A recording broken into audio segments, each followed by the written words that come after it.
Hello guys, welcome to my blog. আর আজকে হলো 31st নাইট আর আমরা বাড়িতে পিকনিক করছি। দেখো এখানে সমস্ত কিছু কাজকর্ম চলছে, অলমোস্ট সব কাটাকুটি হয়ে গেছে। আমাদের আজকে মেনু কি আছে দেখাবো, অনেক কিছু আছে। তার সঙ্গে এখানে দেখো যে জুইনা কি মটরশুঁটি খাচ্ছে আর আমরা কাজ করছি।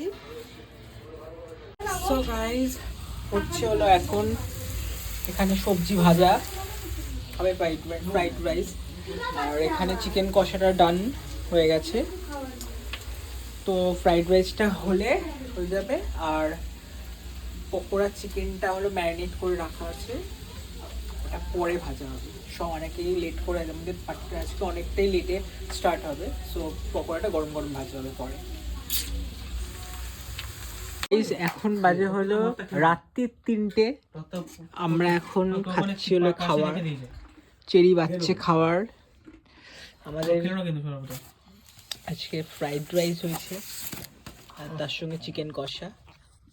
চিকেন পকোড়া কি আর কেউ খাবে? দেবো? খাবো। তোমরা খেয়ে নাও। দাদা চিকেন পকোড়া খাবে? না।